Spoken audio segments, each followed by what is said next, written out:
شادی کی پہلی رات دولہا اور دلہن کیا اور کیسے کریں؟ سہاگ رات شادی کی پہلی رات جب میں بیوی سے مباشرت کرنے کا اسلامی طریقہ جسے طب میں بھی بڑا مقام حاصل نکاح کے بعد زوجین پہلی رات کیا اور کیسے کریں؟ حدیث نبی صلی اللہ علیہ وسلم ہے کہ جس طرح نکاح کے بغیر عورت سے مباشرت کرنے میں گناہ ہوتا ہے، اسی طرح اگر نکاح کے بعد بیوی سے مباشرت کرے تو مباشرت کرنے کا ثواب بھی ملتا ہے۔ غور کریں کہ ایک شخص لطف اندوز ہو رہا ہے، اپنی نفسانی خواہش پوری کر رہا ہے، مباشرت کی لذت لے رہا ہے، لیکن اگر وہ حلال طریقے سے کرتا ہے تو اس کا ثواب بھی ملتا ہے۔ سب سے پہلی بات تو یہ کہ نکاح جو کی جاتی ہے 4 خوبیوں میں سے کسی ایک خوبی کو دیکھ کر کی جاتی ہے۔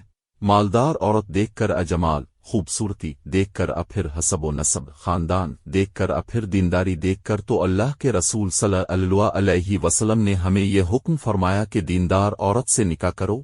اور ہاں، یہ تو بہت ہی اچھی بات ہوگی کہ کسی عورت سے اب نکاح کر رہے ہو اس کی دینداری کی وجہ سے، اور ساتھ ہی اس میں خوبصورتی بھی پائی جا رہی ہو، حسب و نسب بھی پائی جا رہی ہو، اور ایسے ہی عورت مالدار بھی ہو۔ خیر بات یہ ہے کہ نکاح کے لیے ایسی عورت کا انتخاب کیا کرو کہ اپنے انتخاب پر آپ کو خوشی بھی ہو۔ جب آپ نکاح کر کے بیوی کو گھر لائیں تو پہلی رات جب بیوی کے پاس جائیں تو یہ کوشش کریں کہ حق مہر ادا ہو جائے، پھر وضو وغیرہ سے دونوں ہی فارغ ہو جائیں، اور ہو سکے تو 2 رکعت نماز پڑھ لیں۔ ویسے یہ بزرگوں کا عمل ہے، کوئی شریعت کی طرف سے پابندی نہیں ہے۔ اس کے بعد بیوی کی پیشانی کے بال محبت سے نرمی کے ساتھ پکڑ کر برکت کی دعا کریں، اس سے آپسی محبت بھی بڑھے گی اور نکاح کی وجہ سے برکت حاصل ہوگی۔ اور پھر محبت والی باتیں شروع کریں، اور آپ اہلیہ کو یہ بھروسہ دیں کہ واقعہ باپ کے بعد سب سے اعلیٰ اور اچھی سرپرستی ایک عورت کے لیے شوہر کی سرپرستی ہے۔ پھر اس کے بعد قبل از مباشرت باتوں سے شروع کر کے جسم تک پہنچیں اور بیوی سے جنسی کھیل کود کریں، جیسا کہ مستحب ہے یہ بات کہ آدمی مباشرت سے قبل بیوی سے چھیڑ چھاڑ کرے تاکہ بیوی کی بھی خواہش پوری ہو۔ اگر ایسا نہ کرے اور بیوی کی خواہش پوری نہ ہو تو ایسے مرد سے عورت کو نفرت ہونے لگتی ہے۔ خاص جماع کے وقت بات نہیں کرنا چاہیے، اس سے توتلی اور گونگا بچہ پیدا ہونے کا اندیشہ ہوتا ہے۔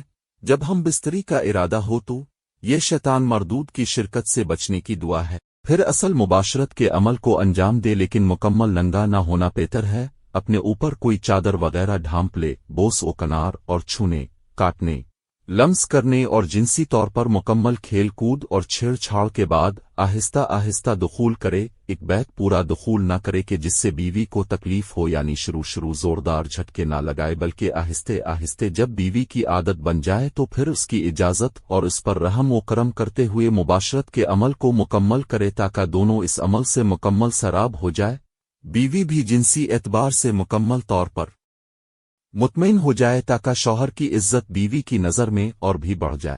نوٹ: اس طرح سے اپنی ازدواجی زندگی کو خوشگوار بنائیں۔